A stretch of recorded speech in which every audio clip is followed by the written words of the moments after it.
Useless. Even at your own wife's funeral.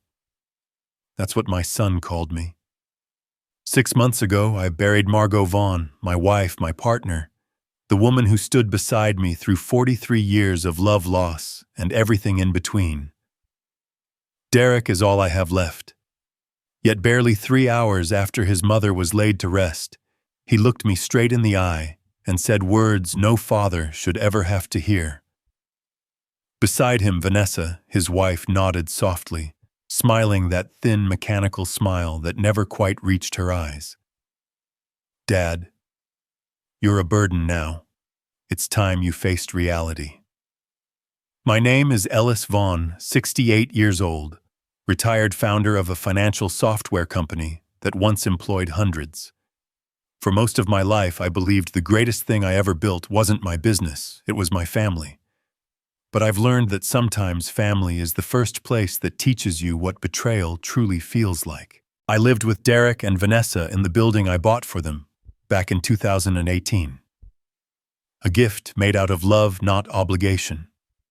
And this is the story of how a father was betrayed, and how I let justice speak louder than revenge.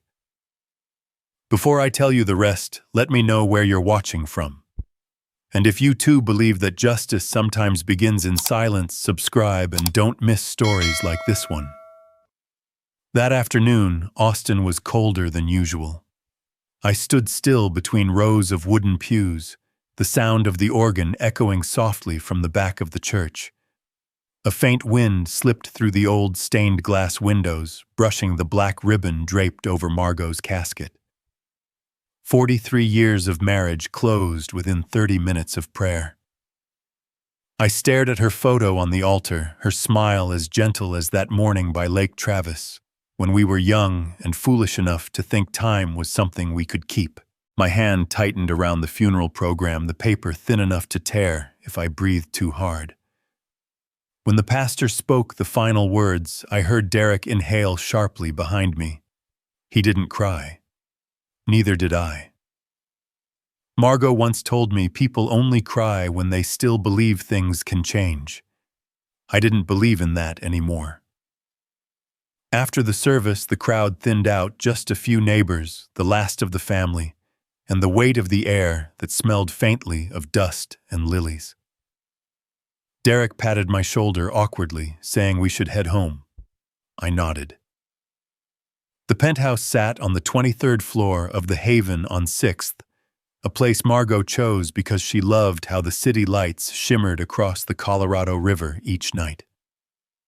When we walked in, everything was exactly as she left it, only quieter.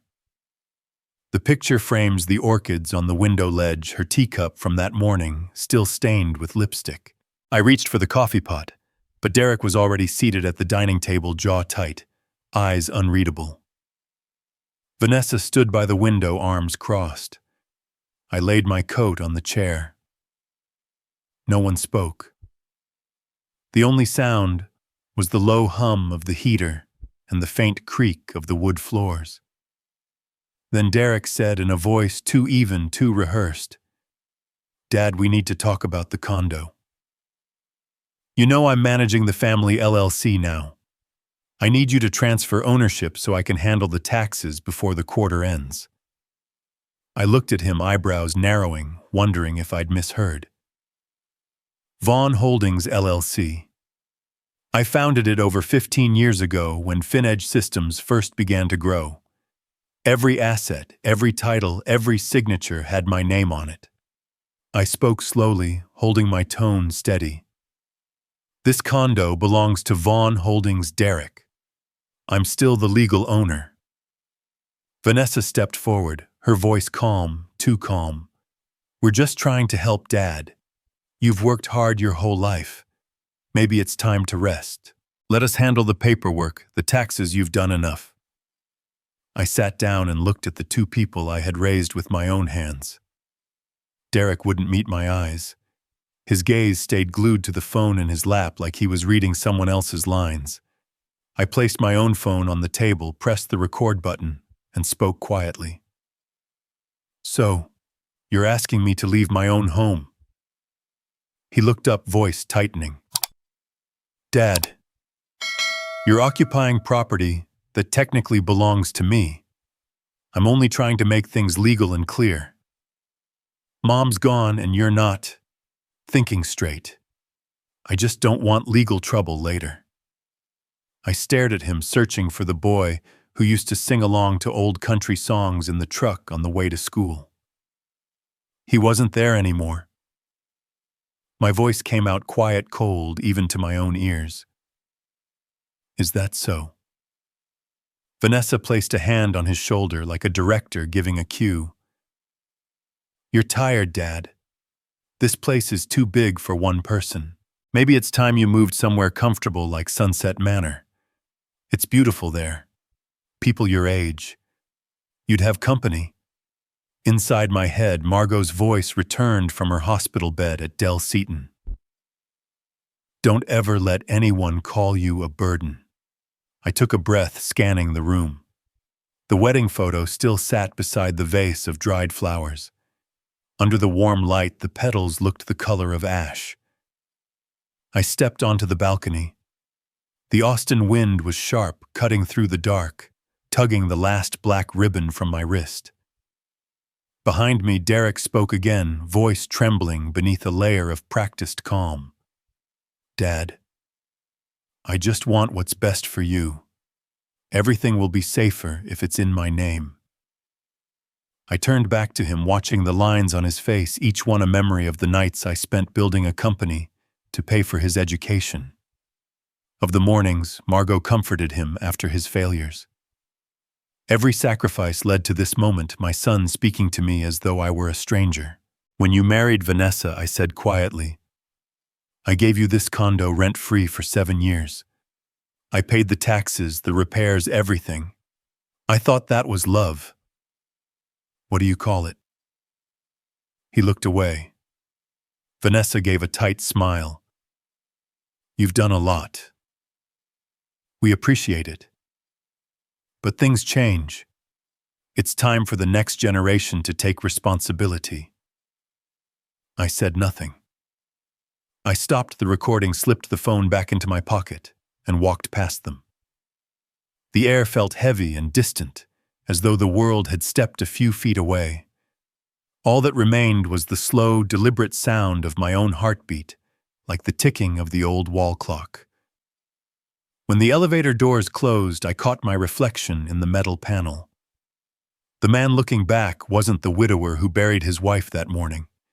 He was someone stripped bare of everything that used to hold him together. In the garage, I sat in the car, hands on the wheel, engine silent. Outside, the city lights flickered across wet pavement. People laughed somewhere. The world kept turning. And I sat there, a man who had just lost love, trust, and the last piece of home he thought he had. In my pocket, the phone still recorded, warm, alive, like the pulse of something broken, but not dead. I knew that when I listened to it again, I wouldn't just hear my son's voice. I'd hear the sound of something cracking open inside me. If Margot were still here, she would tell me the same thing she always did. Don't get angry. Remember every word. I started the car and looked up at the glowing windows of the 23rd floor. Somewhere above me, my son thought he'd won. But he'd forgotten something I learned a long time ago in business. The first person to sign the paper isn't always the one who keeps the property. I drove away slowly, leaving behind the building I'd built with my own hands. And as the city lights blurred in my rearview mirror, only one thought stayed clear. This morning, I buried my wife. By nightfall, I had nearly buried my son, too. Morning broke with a pale light and the thin breath of mist rising off the water. I sat in my small study at the corner of the apartment, the window facing Lake Travis, the surface still and glassy like an old mirror that no longer reflected youth. I set my phone on the desk, slid the timeline back, and pressed play.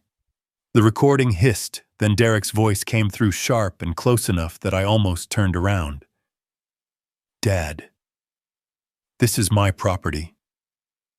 I could hear my own breathing on the tape, steady, restrained, the sound of a man listening to a stranger. I replayed it again, letting the words drive themselves deeper. No hesitation. No trace of love in the pauses between syllables. Only declaration. Command. The practiced cadence of someone who had learned to talk down to others and call it reason. I didn't know where he learned that tone, but I knew the silence that allowed it had been mine. I reached under the desk, pulled out the small safe, and lifted a bundle of files tied with a strip of fabric. Vaughn Holdings, LLC. The papers smelled faintly of old ink and storage. Margot used to say that smell comforted her because it meant the law still existed somewhere orderly and intact. I opened each folder carefully. Membership registry, meeting minutes, resolutions. The penthouse at the Haven on 6th was still held by the company, and the company still under my authority. Nothing had changed except for one document, a temporary power of attorney. I'd signed it in the second quarter of 2023 when Margot was admitted for her third round of treatment. I'd given Derek limited rights to handle insurance and taxes, nothing more. It had an expiration date clear as daylight, and an explicit clause forbidding asset transfers. I'd signed it in that hospital room, my hand trembling after a sleepless night. Derek had stood by the window that morning and said, "I'll handle it, Dad. I'll take care of Mom. I'll take care of everything." I wanted to believe him. And I did. Now the ink on that page was still crisp, but the meaning had warped in his head. I set the document beside the phone, the clean precision of the seal next to the coarse arrogance of his recorded words. One side law, the other greed. I sat still, listening to the hum of the air conditioner, the distant rhythm of cars along 6th Street. Outside, the lake began to ripple. A thin line of gold slid across the surface like a thread pulled taut. There was a knock at the door, 2 soft taps. When I opened it, Pastor Franklin stood there, his gray wool coat dotted with dew, holding a small loaf of warm bread wrapped in a clean towel. He didn't offer condolences. We'd said all those words already last night and the month before when Margot was moved into hospice.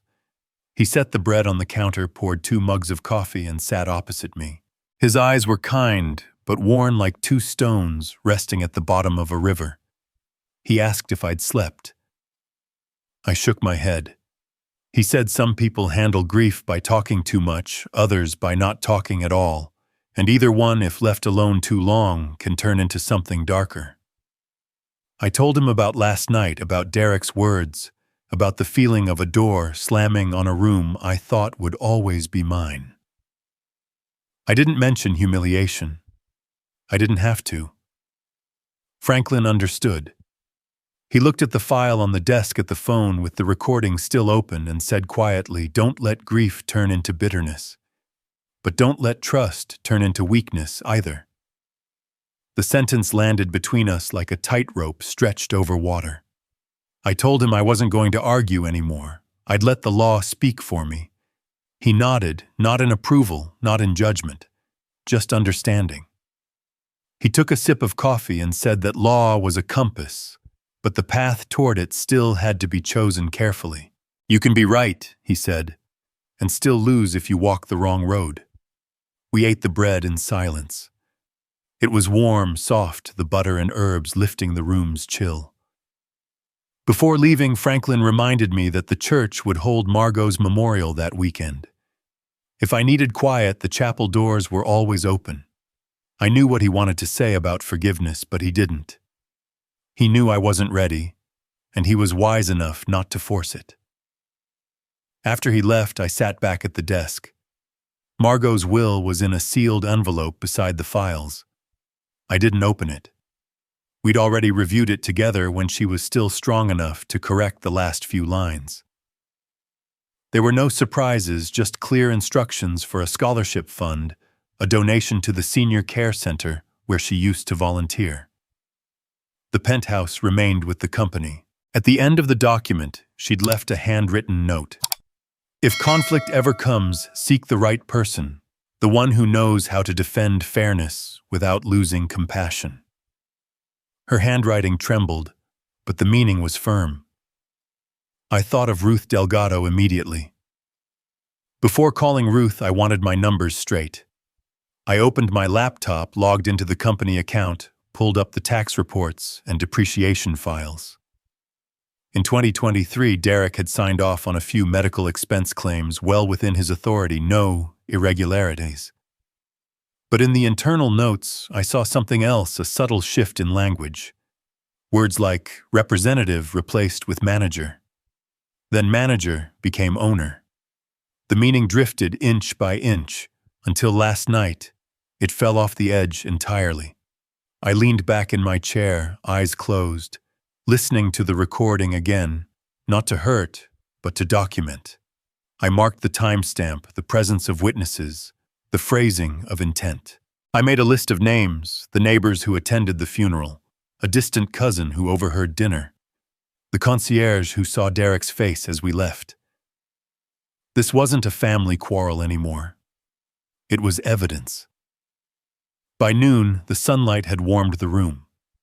The glow on the desk was the same soft gold Margot used to chase every morning when she opened the windows for her orchids. I knew I'd see traces of her everywhere in this home. I also knew that if I let this matter fade like so many before, I'd betray what she believed I still was. I didn't want to give Derek an enemy. I wanted to give him a mirror. My phone buzzed. A text from Derek, short, cold, transactional. He reminded me about tax deadlines, told me not to complicate things, said the law would side with him if I didn't comply. I read it without anger, only recognition. It was the same mistake I'd seen in countless young investors, the confusion between luck and skill. He'd grown up watching me win more often than lose. He'd never learned the cost of ownership. I called Franklin's office line. He answered with a quiet laugh and said he'd pray that I didn't lose myself chasing justice. I told him I didn't need prayer, I needed a ledger. He chuckled again. Sometimes they're the same thing, he said, and wished me luck. I scrolled through my contacts and found Ruth Delgado. Next to her name was a note Margot had left years ago. If something serious ever happens, call Ruth. She talks fast, but she thinks slow enough not to miss the details. I stared at that note longer than I should have. Even gone, Margot was still teaching me how to listen. I called. 4 rings. Then Ruth's voice came through low, clear, the sound of ink drawn across paper. I told her I needed to meet today, that I had the recording, all the company documents and potential witnesses. She paused for a few seconds before asking if I was sure I wanted to start this way. I said, I'm done arguing. I'll let the law do the talking. Ruth said she could see me at 3. When I hung up, the wind outside had picked up. The lake shimmered silver. I gathered the papers into a folder, careful, as if I were holding something fragile. When I zipped the case closed, my hand no longer trembled. I put on my coat, switched off the lamp, and paused at the doorway. The faint smell of warm bread still lingered in the kitchen, soft and comforting. I smiled not because I was happy, but because I finally knew there were still people who stood quietly on the side of the light. I lifted the case, stepped out, and locked the door. Before leaving, I turned once more toward the study. Margot's photo leaned slightly on the shelf, sunlight grazing its frame and throwing a thin streak of gold across the wall. I whispered to her that I'd keep my promise. Then I turned at the key, walked down the hall, and headed for the garage. Down there, among the sleeping cars, I opened the map app, typed in Ruth Delgado's office, and pressed start. The GPS voice began to guide me as I held the folder close on the passenger seat. Steady, deliberate, like a man carrying what was left of his own heart. The road to Ruth Delgado's office cut through South Congress, where cafes were still buzzing, even close to noon. Texas sunlight angled through the windshield, glancing off the old brick buildings, each window pane catching fire like an eye that had seen too much and said nothing. I parked in front of a beige two-story building. The bronze plaque read Delgado and Associates, its surface glowing faintly in the light.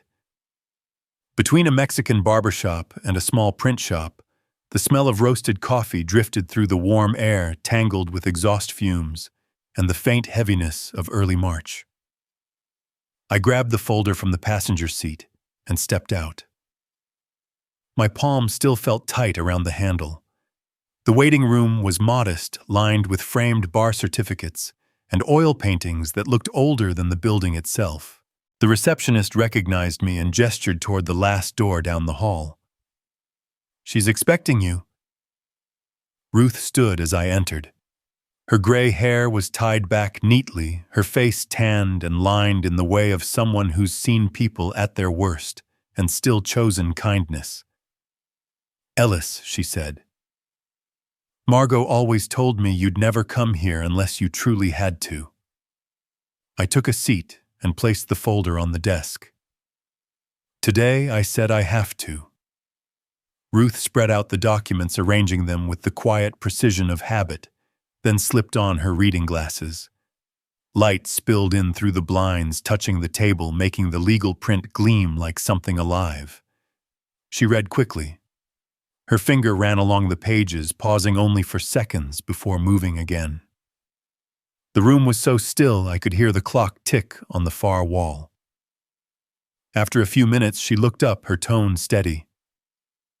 "You haven't lost anything, Ellis. Vaughn Holdings is still under your control. The registration is valid.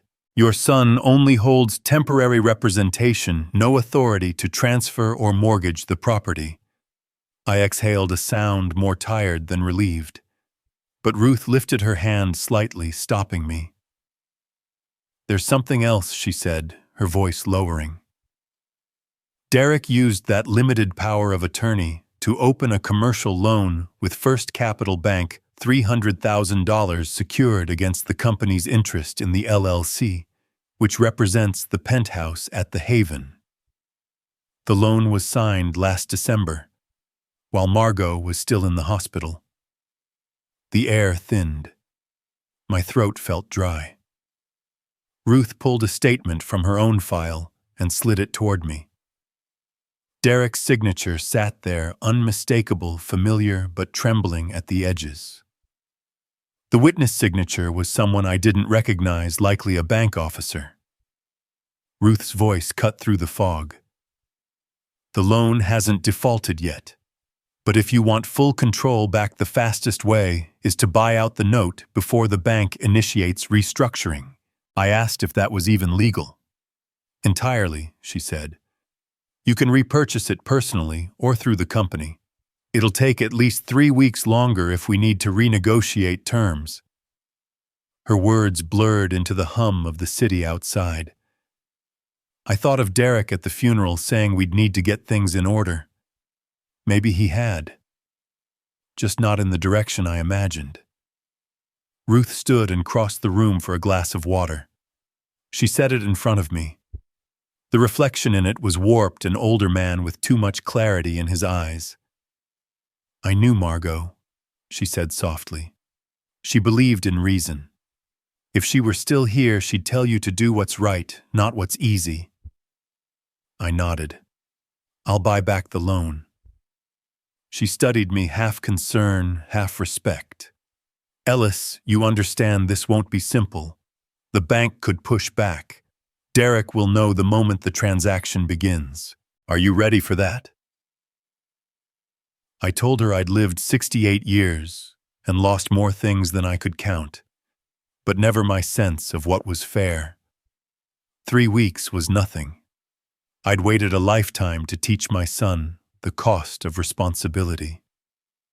Ruth's lips curved into a weary smile. "This isn't revenge, Ellis. It's a lesson. I know," I said. "I don't teach with anger. I teach with proof."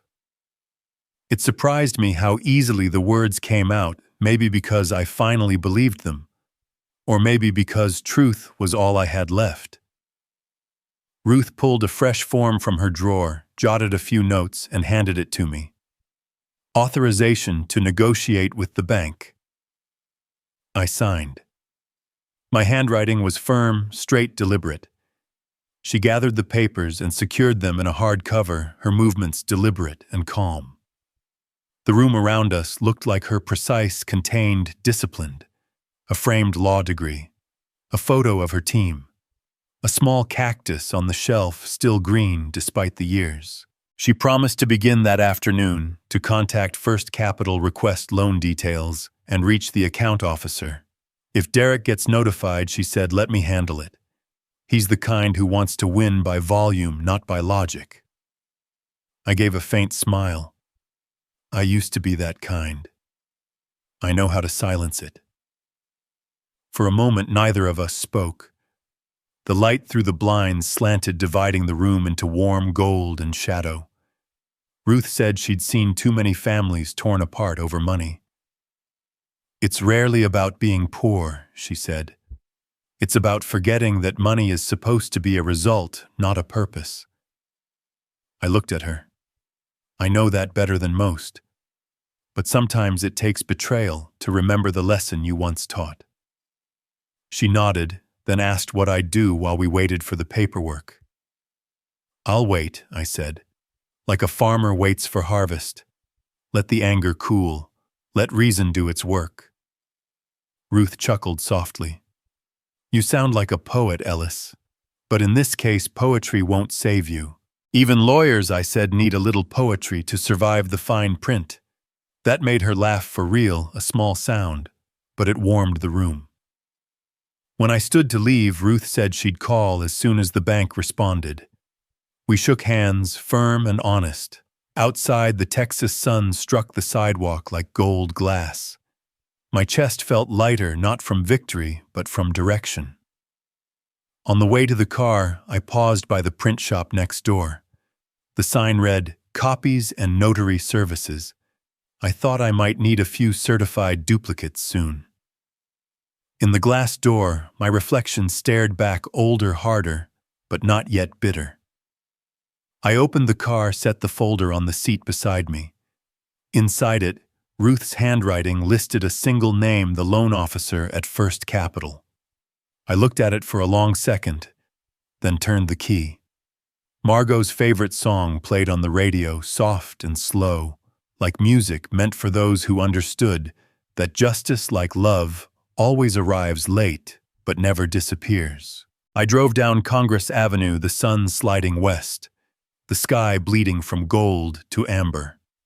In the rearview mirror, my shadow stretched long behind me, a thin line drawn toward something I couldn't yet undo. And I knew when this game finally began, Derek would realize what he was truly up against. Not power, not money, truth. And the truth, no matter how deep you bury it, always finds its way back to the surface. 3 weeks passed, like a slow hammer, striking the same nerve, steady, patient, inevitable. Every morning, Ruth's emails arrived, short surgical updates. The bank responded. Legal is reviewing. The loan officer will send the addendum. Then silence for another day. I learned to wait the way people relearn how to breathe after an accident. Not too fast, not too slow, just enough to stay upright. By the final Friday, the air itself felt like it was holding its breath. I walked into the title escrow office on Guadalupe, where big deals usually ended in handshakes that lasted less than 3 seconds. The conference room smelled of new paper and fresh coffee. On the table sat 3 folders, each thick as a private history. Ruth was already there, glasses folded neatly beside her notes. Right hand holding a pen, left hand resting on the table as if to anchor the calm in the room. The door opened. Martin Kowalski walked in, thinner than the man I remembered from the business journals. His suit fit, but only barely. A loose thread frayed at the lapel. His eyes swept the room, me Ruth, the bank's representative, and landed finally on the documents. There was no pride left in them, only relief, the kind that comes when a drowning man touches land. The bank officer read the terms aloud, flat, formal, without melody. The commercial loan with First Capital, the file number, the collateral represented by shares tied to the Haven penthouse, the transfer rights, the substitution clauses, the default provisions. Words I'd heard my entire career, but today each syllable felt like a stone laid carefully on the path I had no choice but to walk. Ruth leaned in, reviewed the last page, and gave a small nod. I signed first. The pen moved without tremor. Martin signed after me, his hand shaking slightly, as if every letter took something from him. The bank officer stamped the paper, the sound crisp and final. In that moment, the building's fate shifted quietly, lawfully, without ceremony. Vaughn Holdings LLC now held the note, and with it control. Reality rarely announces itself with thunder. It simply is. Martin looked at me and said he hoped the building would do better under its new owner than it had under him. I nodded once. No need for comfort, no room for pity. The numbers had already spoken their truth. He walked out lighter, like a man who'd finally set down a suitcase he'd carried too long. Ruth gathered the documents and looked at me the way a surgeon might, after a long operation, measured relief, cautious pride. "It's done," she said. "You'll get the electronic confirmation today, the hard copies next week." I thanked her. We both knew this wasn't just a transaction. It was the first movement in a new order. I drove to the Haven on 6th, that block of glass and steel standing quiet against the Austin skyline. The parking lot was full. The same security guard at the gate nodded, like always unaware that everything behind those windows had just shifted. Inside, the air smelled of cold perfume and chlorine. A small cactus sat on the reception counter, perfectly arranged, indifferent to human tension. I paused at the wall of resident names, engraved brass plates lined evenly by floor. 9th floor, 3rd line, Derek Vaughn. The same number, the same font. I smiled faintly. My son's name still lived on the wall. Mine had simply returned to the paperwork that built it. I walked the ground floor hallway, shoes whispering against the tile. From the pool came laughter, the sound of children and water. The scent of wet wood and sunlight drifted through. The elevator doors opened and closed, carrying people up and down with their groceries, their flowers, their small dogs. For a moment, I thought of Margot, how she would tell me not to gloat, just to finish the task and get home before dark. My phone buzzed. "Ruth." Her voice was clear. "I'll send the formal notice to building management about the new creditor rights and management liaison," she said. "I'll meet with them myself this afternoon," I replied. There was a short pause. "Ellis, what do you plan to do next?" I looked through the glass toward the silver letters of the Haven, gleaming cold in the sun. "I'm adjusting the rent to market rate," I said. "Fair market. For everyone, including family." Ruth exhaled softly, maybe out of relief. "I'll draft the notice, include market data and Texas tenancy statutes. You'll have it within the hour." "Good," I said. "Send it to me and the building manager." I ended the call and approached the reception desk. The young clerk called upstairs, and a moment later, a middle-aged woman in a blue blouse appeared. Janet, the new property manager. Firm handshake, steady eyes. We met in a small glass conference room. I placed my business card on the table and summarized my legal standing in simple sentences. Janet nodded, opened her laptop, and began pulling up the files. I forwarded Ruth's documents, the transfer notice, the rental analysis comparing the Haven with adjacent buildings. Numbers don't argue. The Haven's rates sat well below comparable complexes with similar amenities. Janet took notes, asked about notice periods. I said 45 days with renewal options for tenants who wanted to lock in a smaller increase for 12 months. No one gets pushed out overnight, I added. They'll choose stay with new terms or move on to what they can afford. She nodded. That's the fairest way to do it. When the meeting ended, Janet said she'd seen transitions like this before. Tone matters, she said. If you choose your words right, it won't turn into a storm. I told her I agreed that language would be the anchor holding the building steady in the days ahead. She smiled. I don't meet many creditors who talk about language. I'm not here to flex power, I said, just to restore measure. Back in the hallway, I lingered by the elevator. The doors slid open, bright and soundless. I pictured Derek stepping out face tight, reading the notice, the formal language that couldn't be shouted down. I wondered who he'd call first, the bank a lawyer, or me. I didn't know. But this time I'd listen with both ears and answer with documents. In the lobby, the afternoon light poured through the glass dome, stretching shadows long across the marble floor. I stopped at the steps outside, feeling like I'd just laid the first brick of a new foundation on the ruins of an old house. Across the street, a couple crossed at the light laughter, mingling with the honk of a cab. The city carried on, unaware of the quiet reordering happening behind the mirrored walls. My phone buzzed again. Ruth's draft notice. The language was precise, lawful, almost too sharp. I changed one word, softened the tone, added a paragraph offering tenants extended terms, a breathing space. Ruth approved.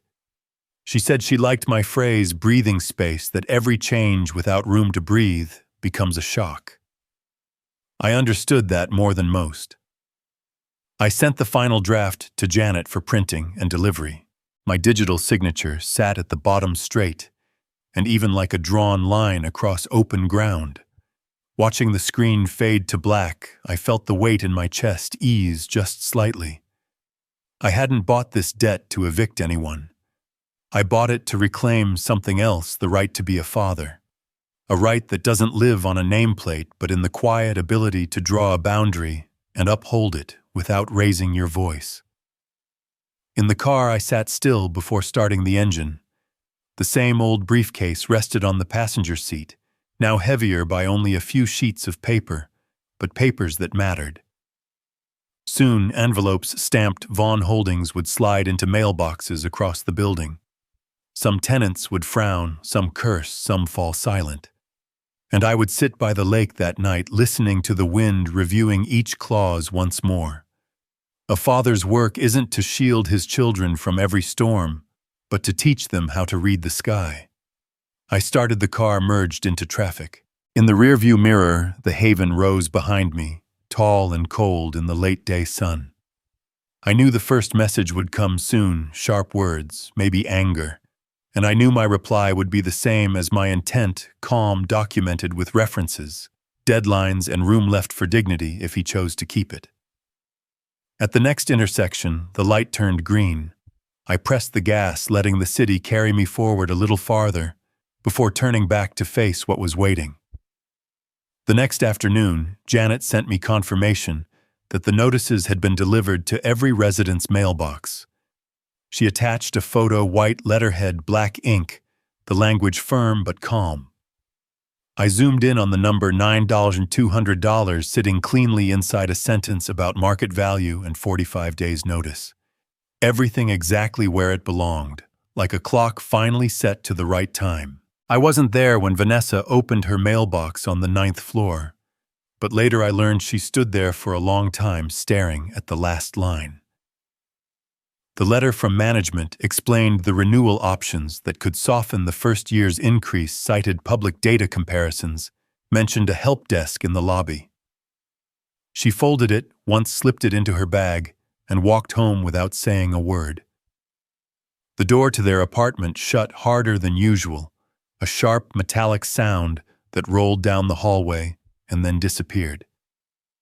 15 minutes later, Janet's receptionist saw the First Capital Bank number flash on the building line asking to verify the ownership of the loan attached to the haven.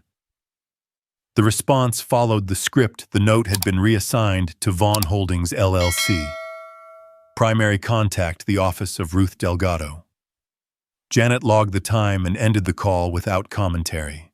I read her note and sat still for a while, the way a man listens for thunder that hasn't yet reached him. That evening, Derek called Martin. It was the same number from the old contact list. The call lasted less than 3 minutes. Martin's reply was simple. "Your father got here first. It's done. No room left to bargain." Derek's tone dropped, stretched thin, like a wire pulled too tight. I never heard that call, but Martin sent Ruth a short follow-up email summarizing it for the record. I opened it. Every line was so factual it left no space for imagination. At home, Vanessa laid the letter flat on the table beside her laptop. On-screen rental listings across downtown Austin blinked, the numbers anchoring themselves in place like stones blocking a road. 3 neighboring buildings priced at the same range, some even higher. She typed the same question countless others ask, when cornered by reality, how to lower rent fast. The search results came back vague and useless. Texas law was too specific for loopholes. She called Derek to the table. He scanned the letter and said, "This is revenge." Vanessa shook her head. "Maybe it's a lesson." Derek's jaw tightened. He'd always hated that word. He grabbed his phone and called an old friend from a small investment fund, asking how to undo a debt transfer. The answer came short. "Unless there's fraud, the only path is proving incompetence." Vanessa looked at him. The idea slid into the room like a draft of cold air. That night, she sent an email from her tablet to a family attorney she'd once met, through a client asking for an appointment. The next afternoon, she sat in a glass office high above Lamar Boulevard, where the carpet was thick and the air smelled faintly of peppermint oil. Across the desk, the attorney listened as Vanessa spoke in the careful tone of someone rehearsing a case. "My father-in-law is 70. He lost his wife. He's acting too fast. It's grief, not judgment." The attorney took notes, then asked for evidence. Vanessa produced the rent notice, the company name, the timeline. The attorney said she'd need medical records, proof of erratic behavior, witnesses. Vanessa had none of those. The lawyer suggested another route: negotiate in good faith. Ask for time. Offer maintenance or upgrade contributions in exchange for a slower increase. Vanessa nodded, but her eyes didn't move. She wasn't built for waiting. She'd rather fight than plead. But she knew when a battle would only make her look desperate. Later that night, Derek sent her a spreadsheet. "Don't worry, I've got a plan." She opened it. Rows of expenses, projections, debt. The red numbers bled through the cells like stains. Then the notes. Personal loan, $208,000, failed East Austin property investment. Credit card, $35,000. Margin call covered by liquidating deposit. Debts he'd never mentioned. She called him into the living room. "What is this?" He spoke fast, too fast. "It's temporary. I've calculated everything. I just need Dad to sign a few documents, and we'll be balanced again." Vanessa stared at him, the man who once bragged about precision, who loved expensive watches because they kept perfect time, because they never lied. Now his promises ticked hollow gears, slipping inside the casing. And she realized she'd been standing on the edge far longer than she thought. While they argued, Janet's next email went out to all residents, an invitation for one-on-one consultations about renewal options. The message was clean, professional, without hidden barbs. Vanessa read it and sat still. She didn't hate clarity. She hated being forced to face it before she was ready. Night deepened. Light from the building across the street streamed through the blinds, cutting long stripes across their wall. Derek hunched over his computer, both hands gripping his head, the screen burning red graphs like a forest on fire. Vanessa shut herself in the bedroom, scrolling through old texts and party photos, snapshots of a life she once mistook for stability. She typed a short message to her lawyer. "When we negotiate, use community as leverage." The reply came quickly. "Understood." By morning, Vanessa was in the lobby early. She asked to see Janet 5 minutes private. In the small office near the mailroom, she asked about market calculations, about locking in a 2-year renewal, about whether utility credits could offset the increase. Janet listened, noted promise to forward her proposal to management. Vanessa thanked her voice softer now. She knew how to talk without fighting. She was a broker. She spoke the language of compromise. But for the first time she realized there was no invisible safety net behind her. Around noon, Ruth sent me the summary of tenant responses. 28% had questions. More than half asked about long-term renewal options to lower the first-year adjustment. All predictable. At the bottom of the list, Ellis Vaughn. No questions, just one line. "This is exploitation, and I will fight it." I read the words, feeling their weightless threat. People who promise to fight to the end rarely plan for the beginning. That afternoon, Vanessa sat again before the laptop. She opened the spreadsheet and added a new column, viable options. In it, she listed move outside downtown, contact 3 former clients for short-term rental leads, sell the luxury car, cut recurring purchases. Things she once considered unthinkable now looked like signposts. Derek glanced at the column but said nothing. His personal debt figure sat frozen on the screen like a wet stone that refused to dry. That night, as the city dimmed, I sat by the window, watching the string of headlights crossing the bridge. I thought about Vanessa, how her instinct for survival had always been sharper than my son's pride.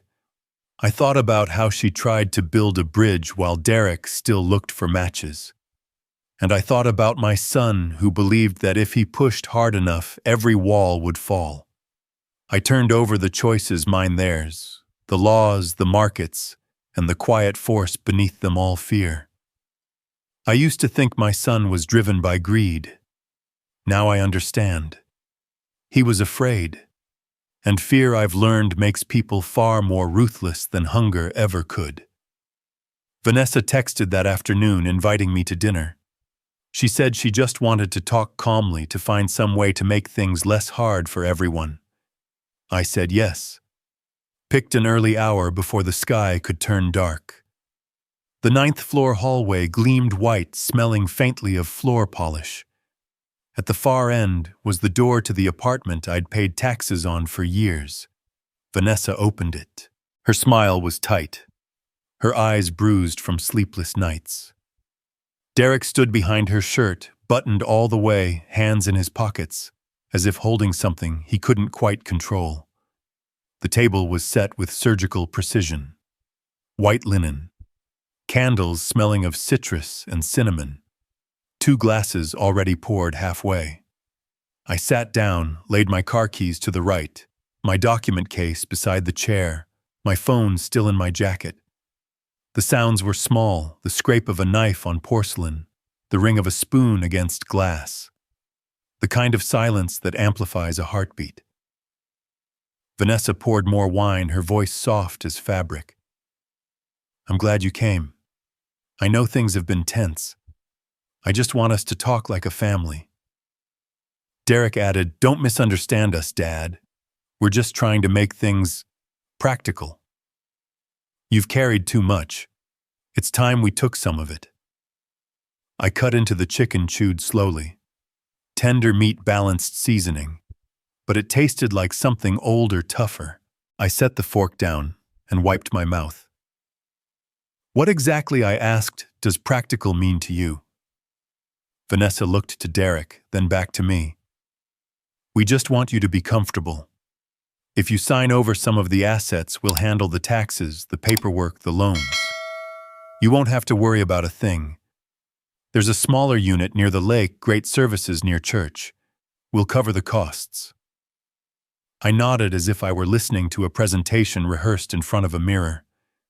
Then I placed my phone in the middle of the table. The screen stayed black.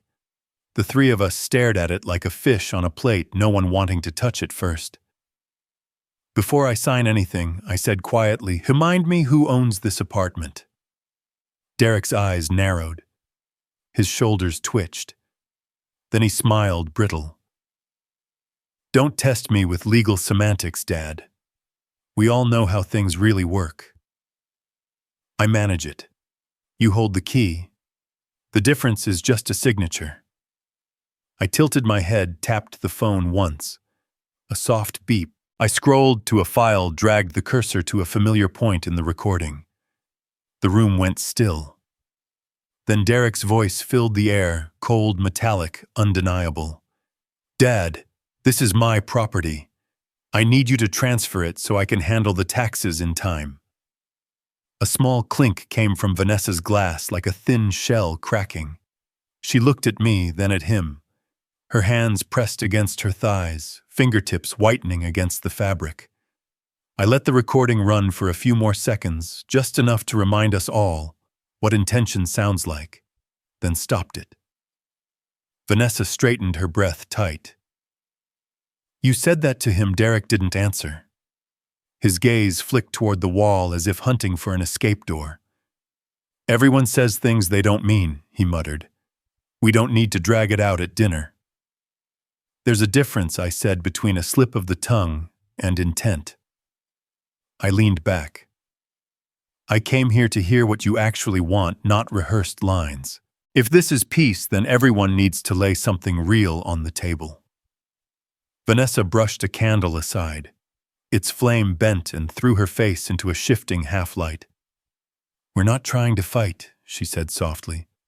"We just want to make sure nothing reckless happens. You've been through a lot. Acting too fast could be damaging. If you transfer part of it now and revisit later, it'll be safer." "Safer for who?" I asked. "For everyone," Derek said. "The market's unstable. Interest rates change. Banks tighten. If you put it fully under my name, I can deal with them directly. You won't have to. I'll take the strain." I looked him dead in the eye. "You're talking about bearing the strain," I said. "I'm talking about bearing the weight. They look the same from a distance, but up close they're not. You take strain for control. I take weight for accountability. The apartment belongs to the LLC. The LLC belongs to me. That hasn't changed." The air thickened. Even the candle scent turned sharp. Vanessa closed her eyes briefly, then opened them steady again. "Then let's negotiate the rent," she said. 2 years, smaller increase, clear maintenance terms. In return, no more surprises, no sudden notices, no management changes. "That can be discussed," I said. "But there's something else." I lifted the phone again. "The night after the funeral, you brought me transfer papers and a deadline to clear out. You called it reality. I called it a test of a grieving man. Different words, same truth." Derek's finger tapped the table, short, dry, irritated. "Don't drag emotion into the law. I'm trying to finalize assets, that's all.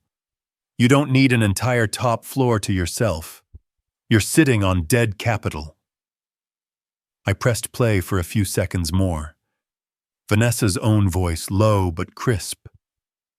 "I think you're too tired to understand this right now."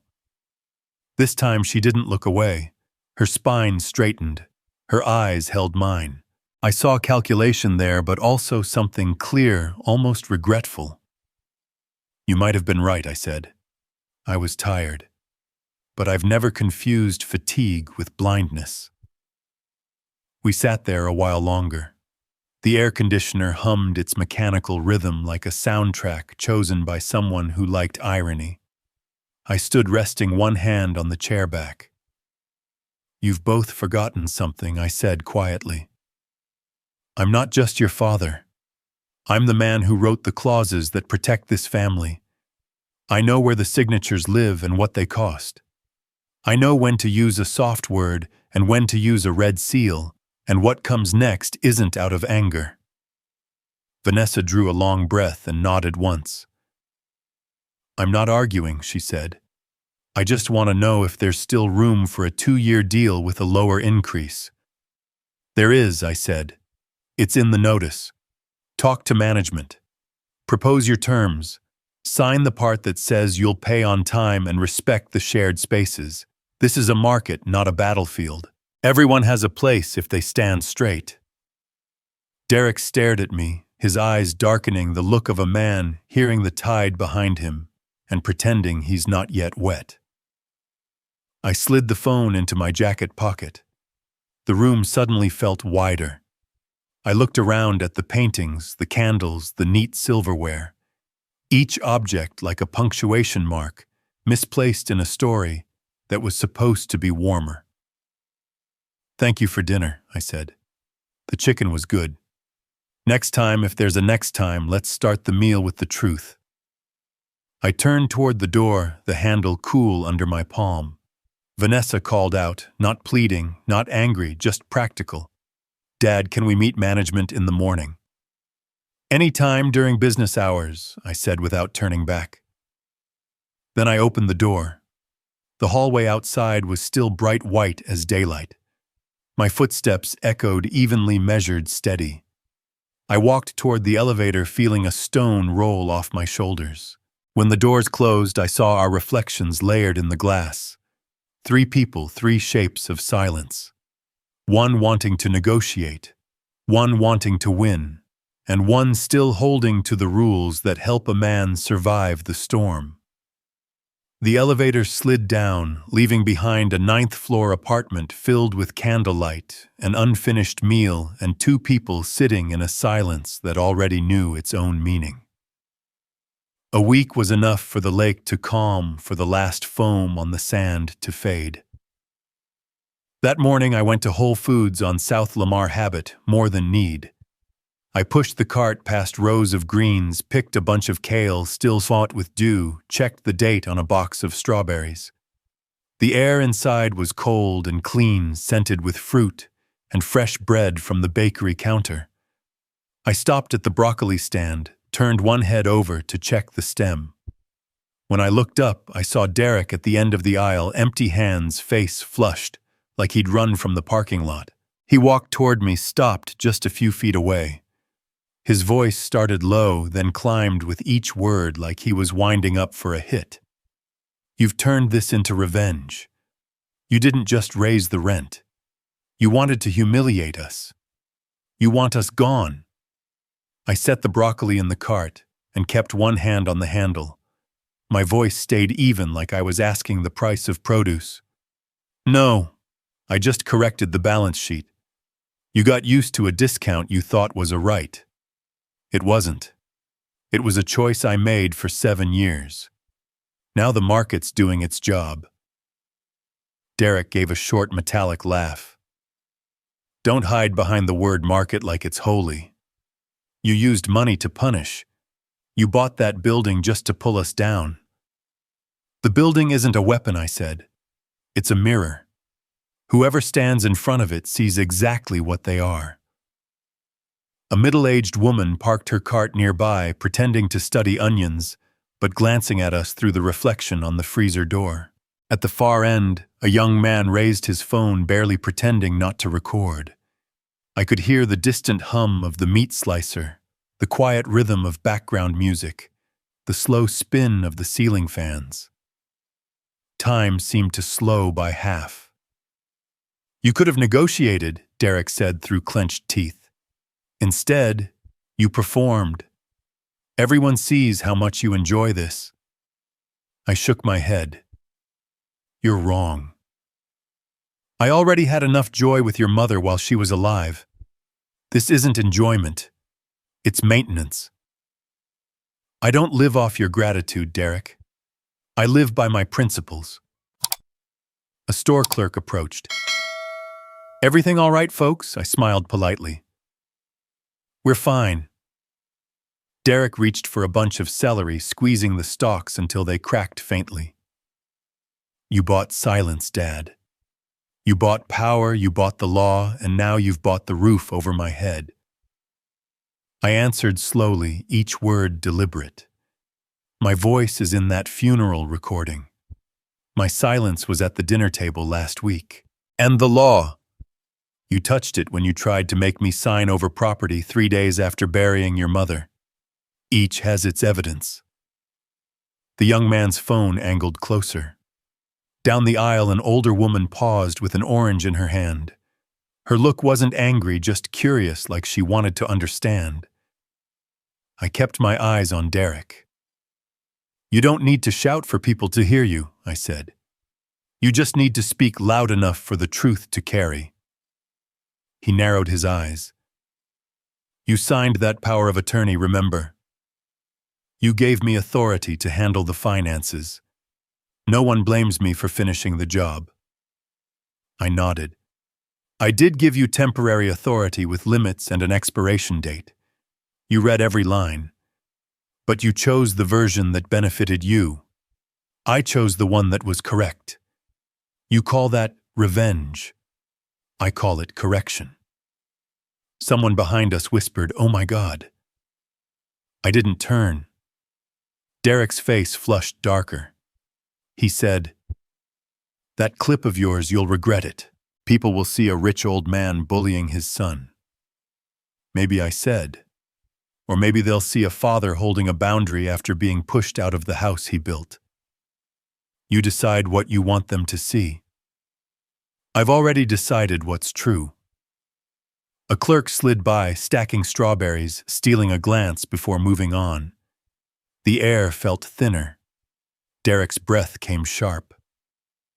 Tomorrow, I'm going to a lawyer. I'll talk about mental competency, about grief clouding judgment. You weren't thinking clearly after Mom died.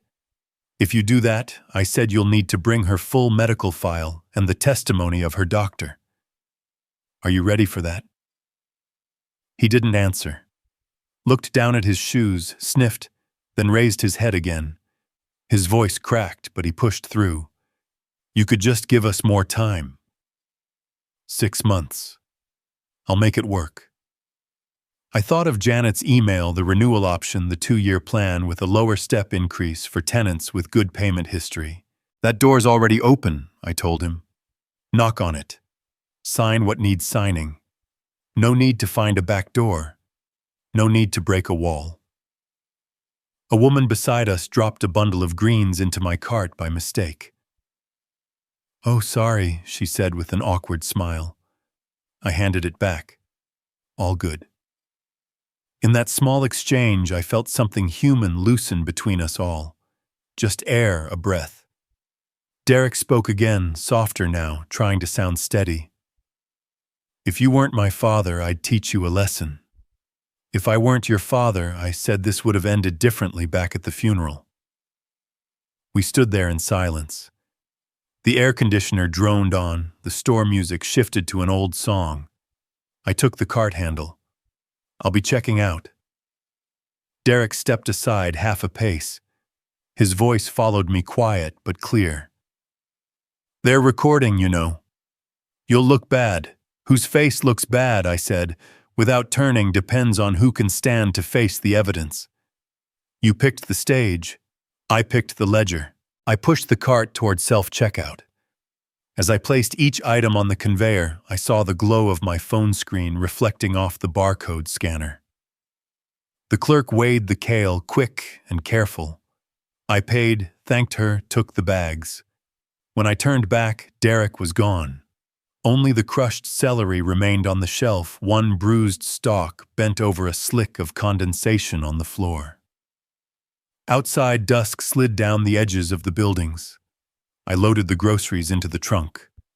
The phone buzzed non-stop, Janet asking if I wanted an official statement ready in case the media called.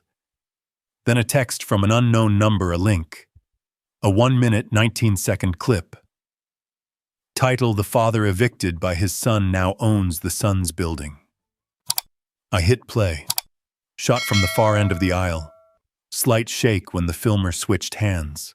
My voice and Derek's both clear. Every word intact. At 48 seconds, a woman sighs. Then silence. I watched to the end, turned off the screen, and leaned back in the driver's seat.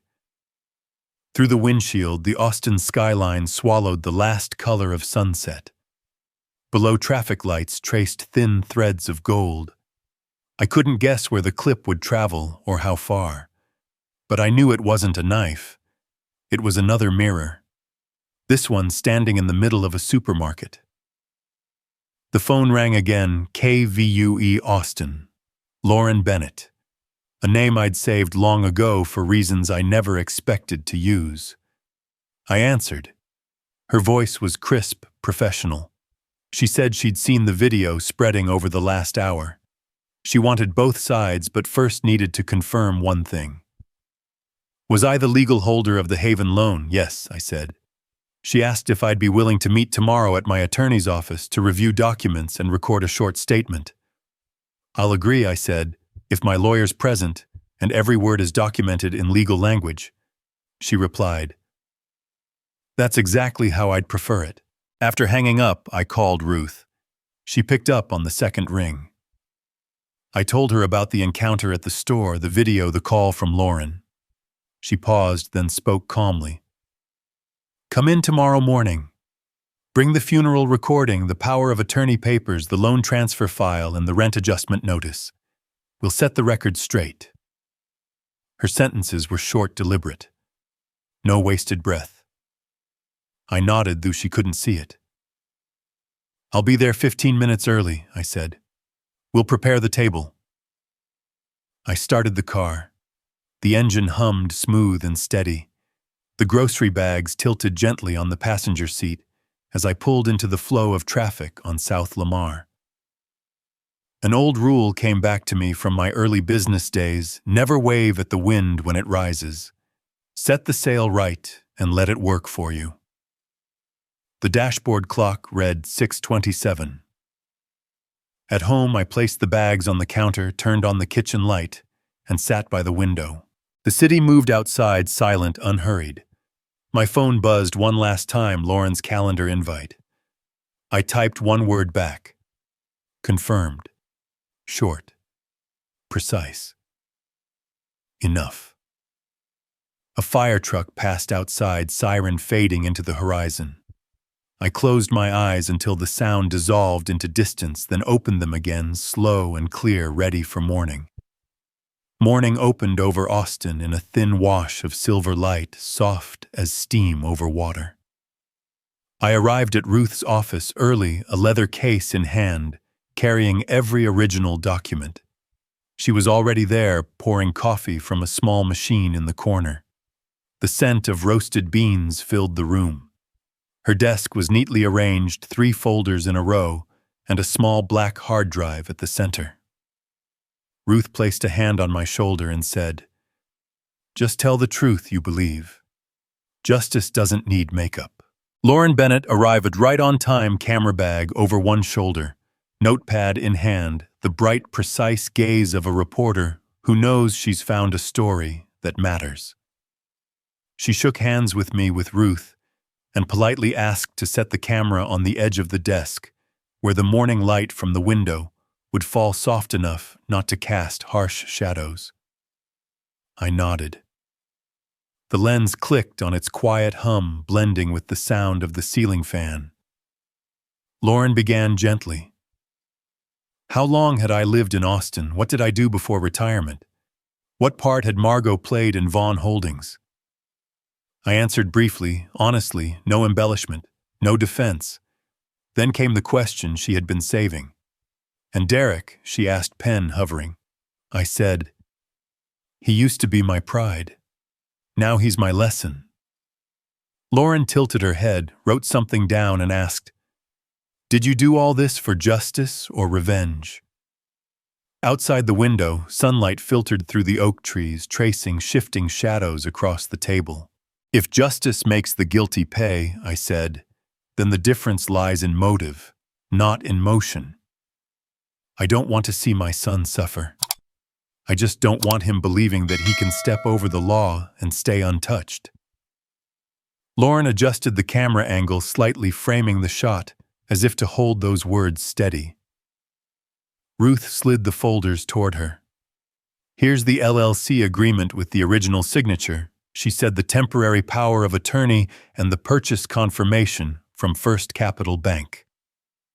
Lauren put on thin gloves, turned each page carefully. She studied the seals, the signatures, the timestamps. All notarized and filed correctly, she asked. Ruth nodded. Lauren exhaled softly.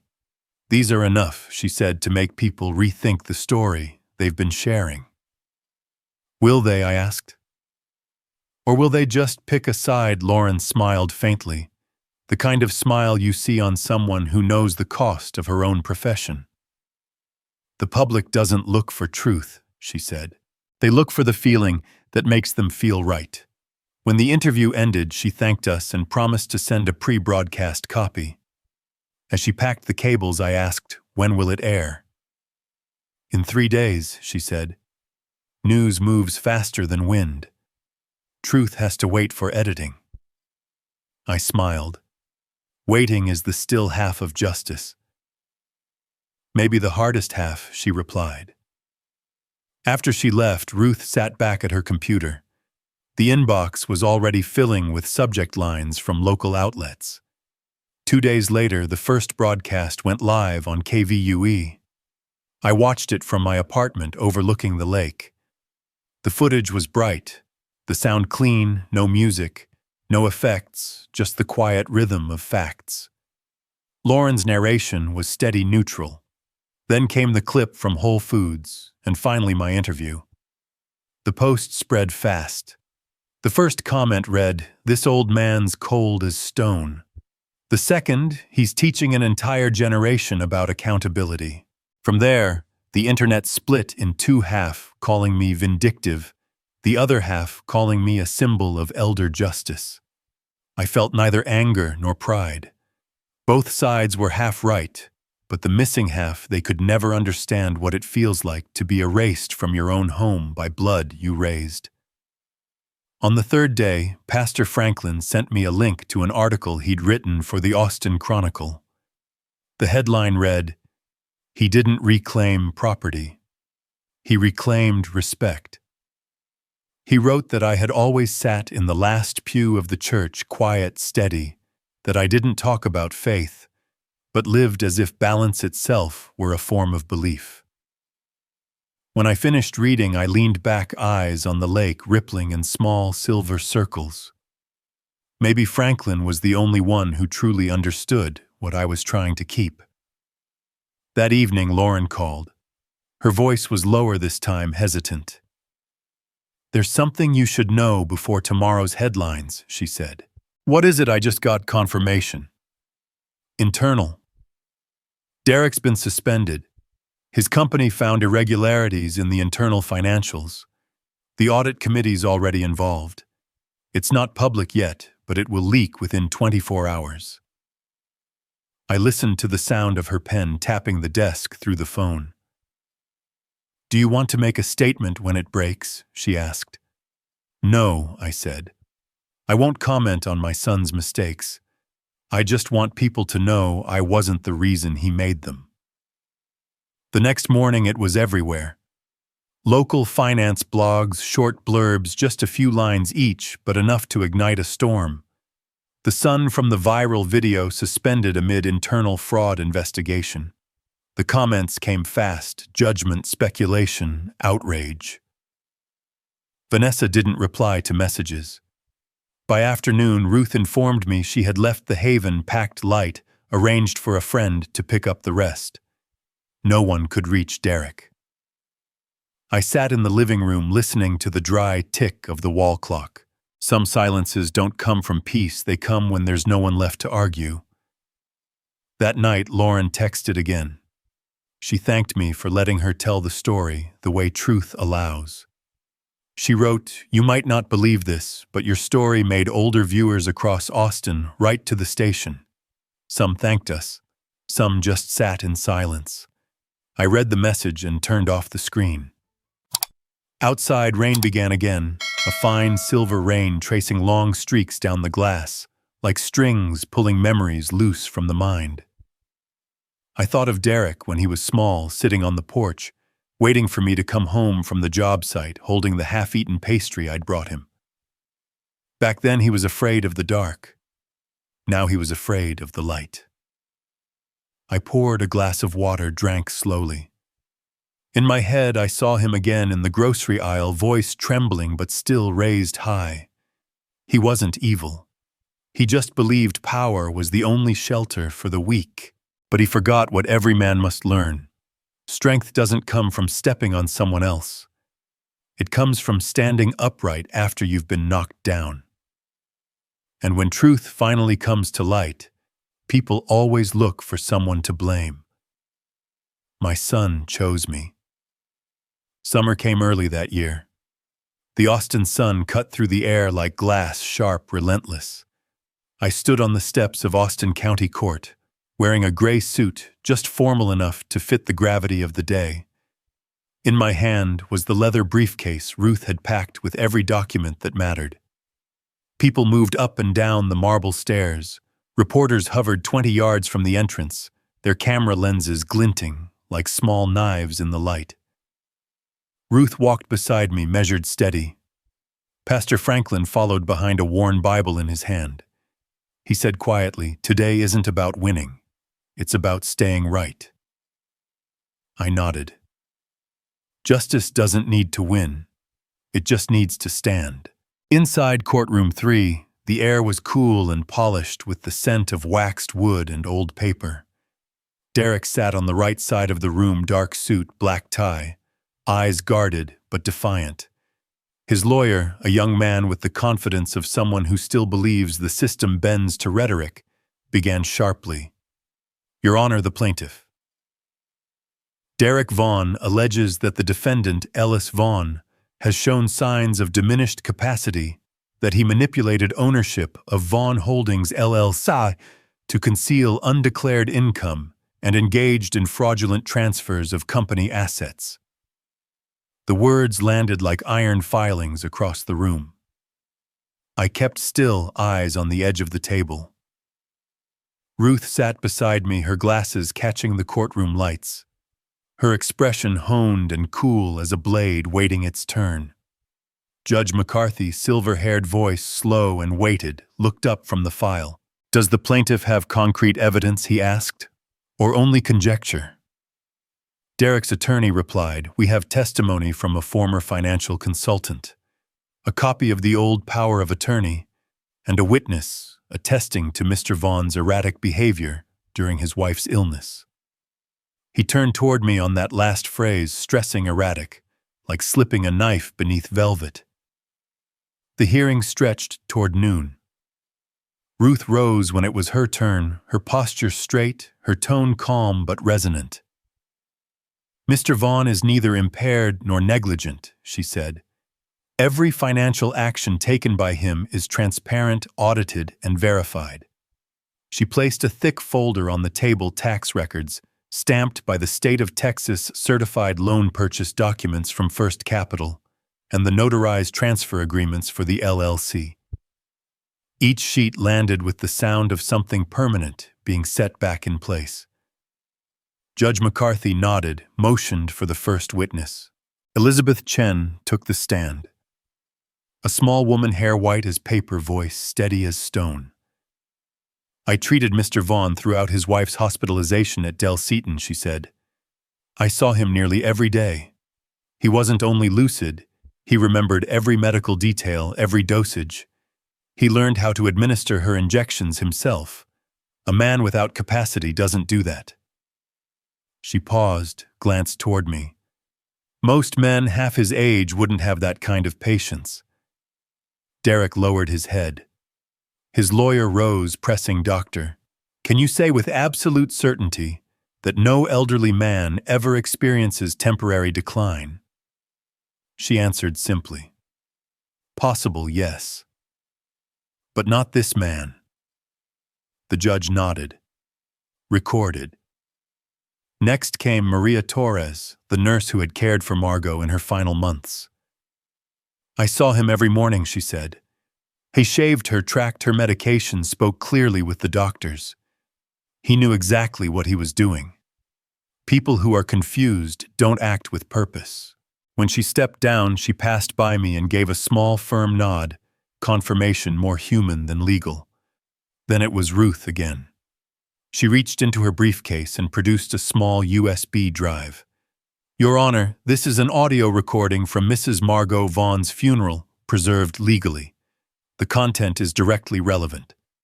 The judge agreed. The file played through the speakers. Derek's voice filled the courtroom, low, clear, echoing off the oak walls. Dad, this property is mine. I need you to transfer it so I can handle the taxes.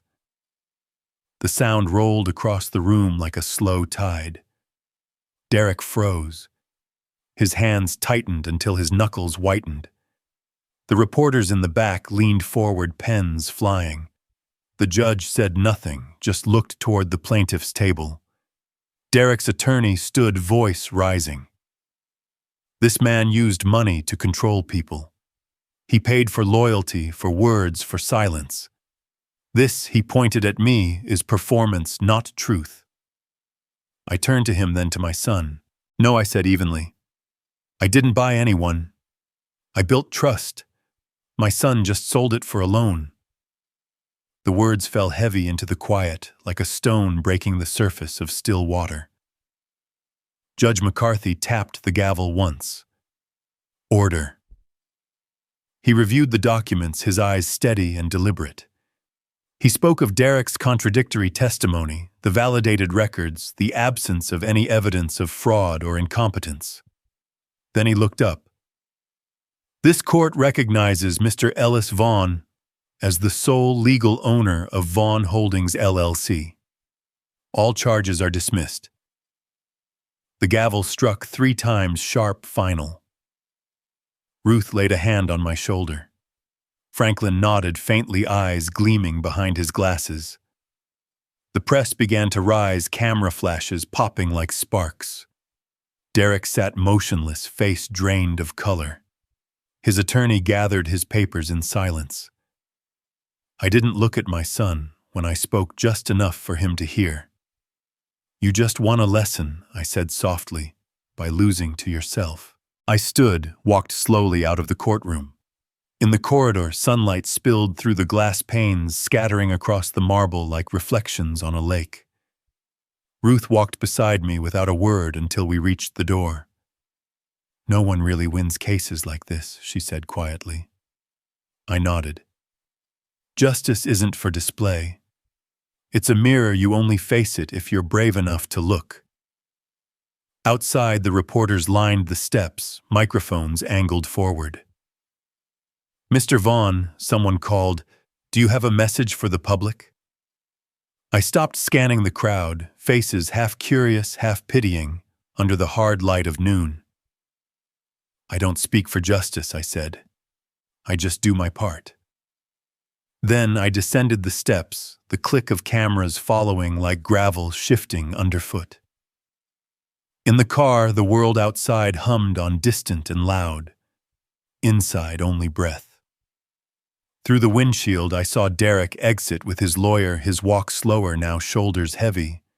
I didn't know what he'd do next, but for the first time I knew he had no one left to blame but himself.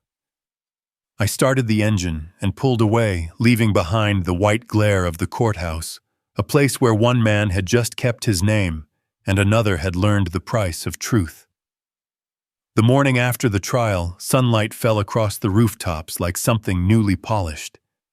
Back at the penthouse, the silence felt different, lighter, almost echoing under my footsteps. The windows were open. Wind from Lake Travis drifted in, carrying the scent of water and pine. I stood in the center of the living room, my eyes tracing every object, each one still where Margot had left it. The blue ceramic vase. The painting she insisted hang a little crooked so it looks natural. It's strange how a man can win a courtroom battle and still feel small among the things that don't move or breathe. I began cleaning out Margot's closet. Not to erase her, just to touch her again. Her perfume lingered faintly mixed with the dry scent of paper from the notes she used to tuck inside her coat pockets. I folded each piece carefully one by one until I reached the last drawer, the one she used for her most private things. There, under a stack of scarves, was an envelope, its edges yellowed, her handwriting, slanted and gentle. If you're reading this. I sat on the edge of the bed. My hands trembled slightly as I opened it. The paper was the same kind Margot had used for letters when we were newly married, soft, faintly textured. The ink had bled in spots, probably from humidity. I read slowly, each line a voice half alive in the air. Ellis, if you're reading this, I'm probably no longer there to say what I should have said sooner. I know you'll choose silence when things fall apart. You always believe truth finds its way back if you don't chase it. But with Derek, it might be different. If he forgets, love, don't be angry. Let truth teach him the way you once taught me with patience. You told me once that justice doesn't arrive through anger, but through time. If that's true, live long enough to see it come. And when it does, forgive him, not because he deserves it, but because you've earned your rest. I left the small wedding band in the cherrywood box in the bottom drawer. It's not a keepsake. It's a reminder. Some things we can't keep, but we can still leave them in the right place. Margot. I stopped reading. My fingers still gripped the edge of the page. The last line slanted just slightly like her voice when she was tired. Sunlight streamed through the curtains, washing the ink until it almost vanished, but never did. I sat there for a long time, hearing her voice again in my head, not instructing, not forgiving, just steady like someone who'd already made peace with everything I was. I set the letter down and opened the bottom drawer. Inside was a small cherrywood box, polished smooth with time. The ring lay there, gold-thinned by years of wear. When I held it, the light caught it just right, flashing like a whisper I could almost hear. She always knew how to end a conversation, I murmured even when she wasn't here. I walked through the apartment, opening windows, letting the wind lift the dust that had settled over the weeks. On the desk, the Vaughn Holdings file still waited. I sat down, flipped through each page, each transaction, every signed document. Everything was correct, legal, orderly, final. Yet something felt wrong. Not in the numbers, but in the reason to keep them. That building had done its job just like I had. That afternoon I called Ruth. She answered right away. "You sound lighter," she said. "I want to sell the Haven," I told her, "to an investment fund." There was a pause. "Are you sure as a man who's walked the last hill and has no need to climb back?" Ruth's tone softened. "I can negotiate a good price. The market's high right now. Let them pay what it's worth," I said.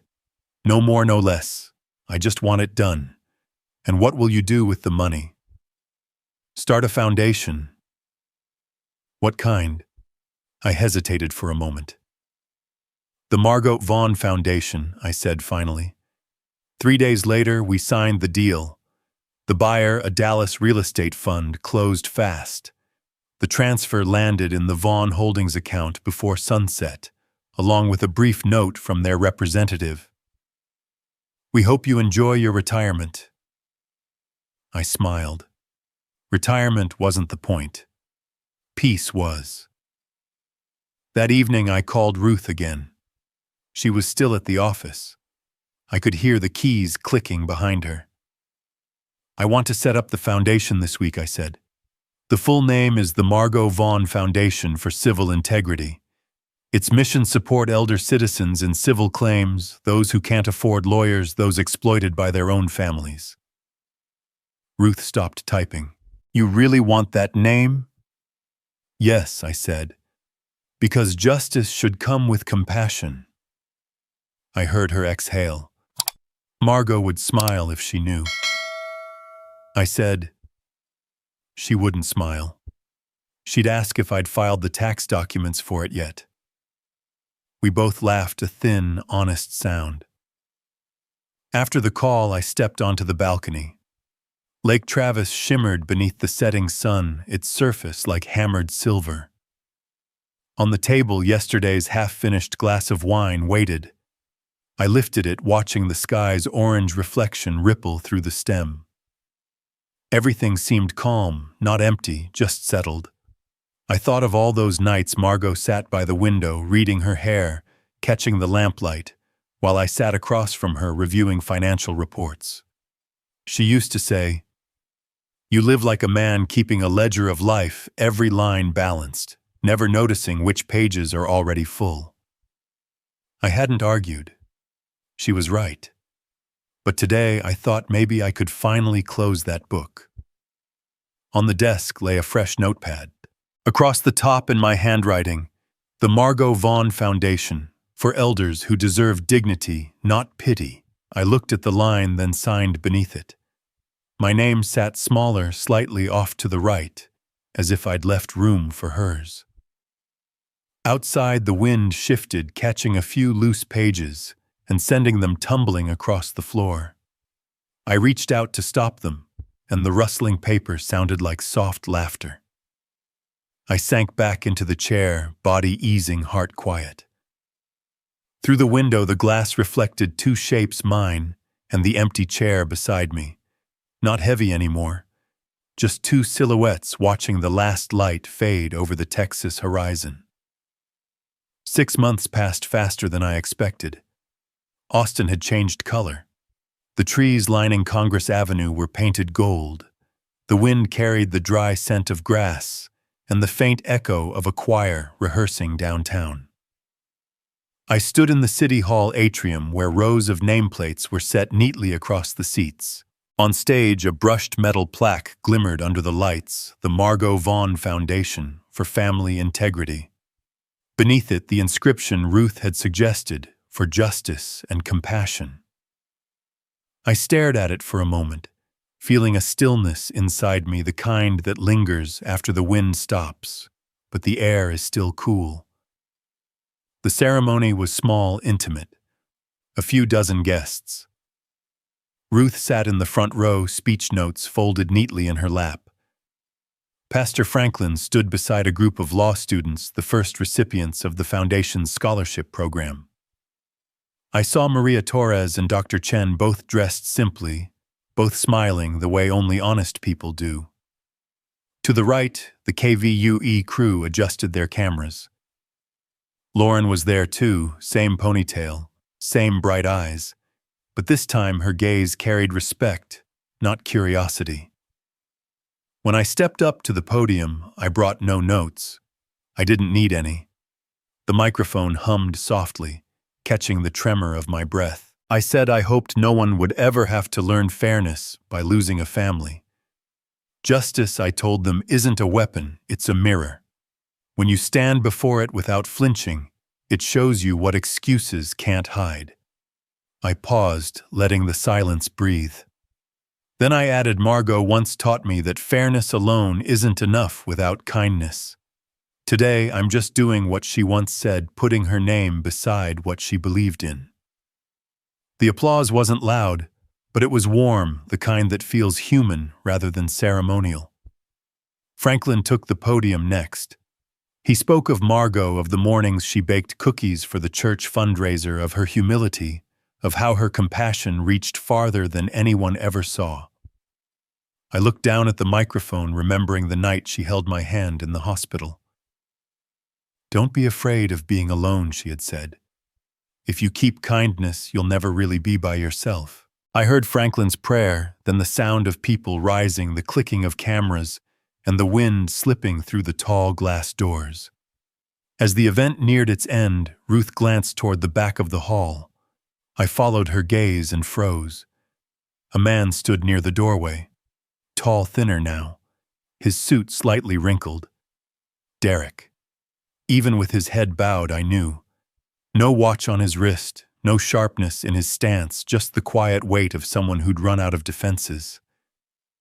His eyes met mine, hesitant, searching, and then stayed there. Franklin walked over, placed a hand on his shoulder, whispered something I couldn't hear.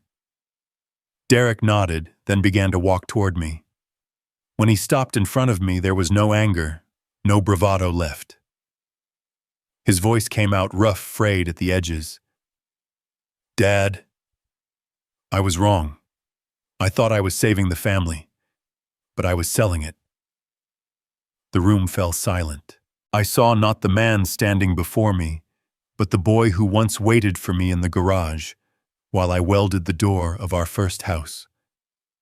"I forgive you, Derek," I said, "but this time the keys stay with me." He bowed his head. His eyes shone red. I put a hand on his shoulder lightly, as if to test that he was real. Franklin stepped closer, smiling gently. "Sometimes," he said, "loss is the truest form of growing up." Derek just nodded.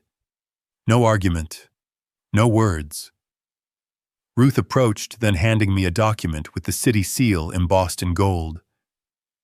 "The foundation is officially chartered," she said. "Its accounts are open, and the first legal aid projects start next quarter." I thanked her. She turned to join the group of young attorneys gathered at the signing table, their laughter rising like a new beginning. When the crowd began to thin, I stayed behind a few minutes longer. Derek said he'd be heading home, his voice small, as if afraid the air might carry it too far. I didn't stop him. "You can come here anytime," I said. "The door's always open. Just make sure you're the one turning the handle." He nodded and walked away. Franklin followed him to the exit, while I remained by the bronze plaque newly mounted in the lobby. The Margot Vaughn Foundation for Family Integrity shimmered in the late afternoon sun. I reached out, tracing her name with my fingertips, feeling the cool metal against my skin. My eyes were wet, but there was no ache, only that strange blend of presence and farewell. Margot once told me there's no true beginning until you're brave enough to close what came before. Maybe for the first time I understood. I wasn't closing the past, I was placing it where it belonged so it could guide someone else home. Lauren passed by, stopped to greet me. She said my speech had moved people to tears, that the station might rebroadcast it to help raise more funds. I told her if they truly listen, they'll know justice isn't about opposition. It's about keeping each other from falling. She smiled, nodded, and left. Franklin returned, his voice soft. "Margot would be proud." I smiled back. No. She'd just say it took me 6 months to understand what she knew for 40 years. He laughed, patted my shoulder, and walked away. When the hall emptied, I sat in the front row. Ruth had left a small bouquet there, lavender, Margot's favorite. Its scent drifted lightly through the air. The sunlight poured through the tall glass windows, touching the plaque, until the engraved letters glowed like they were alive. I lifted my head, exhaled slowly, and for the first time since I buried Margot, I smiled without effort. Outside, church bells rang across the city, mingling with the hum of traffic, and the distant laughter of strangers like an old song returning after a long silence. I rose and walked toward the doors. Each step felt lighter than the last. At the threshold, sunlight swept across the marble floor. I turned once more to look back at her name, and the smile came naturally, warm and real, somewhere between love and release, caught in the space before tears could fall. Morning spilled across Lake Travis like a mirror stretched to the horizon. The first sunlight shimmered across the rippling water, tracing gold over each small wave. I sat on the old wooden chair on the cabin porch, coffee steaming in my hands. From somewhere across the lake came the rhythm of oars and the distant laughter of a young couple folded into the bird song that drifted through the air. It was peace, the kind I hadn't felt in years, the kind you don't find, only return to. Next to me, Emily Derrick's 8-year-old daughter drew in her small sketchbook with colored pencils. She was drawing a house with a red roof and round windows. She looked up at me, eyes bright, the same curious light Margot once had. "Grandpa," she said, "Mom told me you used to have a house that could talk." "Is that true?" I laughed softly. "Who told you that story, Dad?" she said. "But he never said where the house was." I set my cup down and looked out over the lake where the light danced like it was listening. "Yes," I said, "I had a house that could talk. Not with words, but with what happened inside it. When people stopped listening to each other, the house found its own ways to remind them, sometimes through a draft of wind, sometimes through silence." Emily leaned her chin, her hand. "What did the house say to you?" I smiled. "It said that if you listen carefully, you'll hear the things people are too afraid to say out loud." She was quiet for a moment, then asked, "Did Dad hear it too?" I took a breath. "He does now," I said, "but not at first." She nodded and drew a bigger window. Something in me eased, as if each line of her drawing was helping the house breathe again. From my pocket, I pulled the old envelope, the one with Margot's letter. The ink now faded, the paper soft from years of being unfolded and read. I read it again, the way some people pray, slowly, reverently, afraid to miss a word. Every time I read it, I understood something new. This time, when I reached the last line, the sadness was gone. All that was left was lightness, like she was still here in the wind, in the sound of water, in the way Emily's eyes searched mine. "Come on," I said, "let's go to the dock." Emily slipped her small hand into mine, warm, certain. We walked down the gravel path, damp earth beneath our feet, the air still holding the scent of last night's rain. At the dock, I sat down and opened the envelope one last time. The letter fluttered in the soft wind. Sunlight washed over the slanted handwriting, gentle and familiar as Margot's voice. "You know, Emily," I said quietly, "I didn't win against your father. I just found the part of myself I almost lost." She looked up. "What part is that, Grandpa?" "The part that knows when to stop fighting because you're already right," I said, "and when to forgive because you're no longer angry." I folded the letter and set it gently on the water. The breeze carried it out, spinning slowly like a petal before it sank. The sunlight caught the ink, turning the words to gold before they disappeared beneath the surface. Emily watched, holding my hand tighter.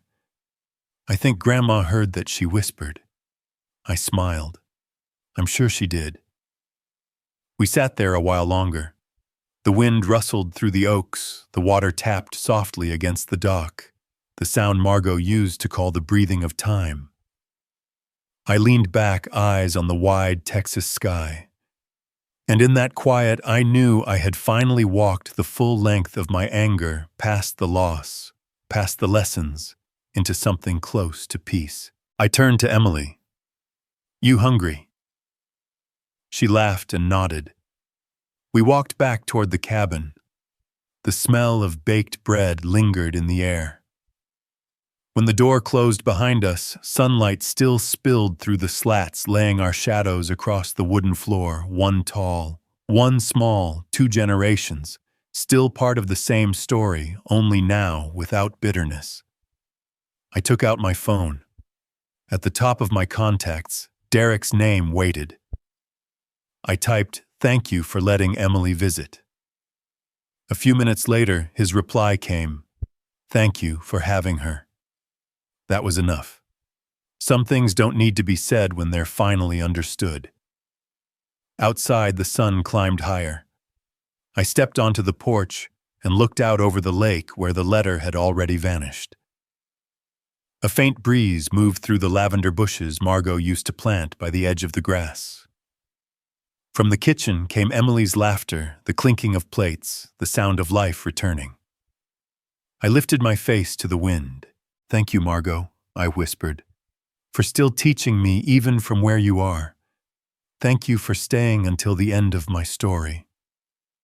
If you believe that peace is the kindest form of revenge, share this story so someone out there who's lost their heart might find it again, just as I did one quiet spring morning on the shores of Lake Travis.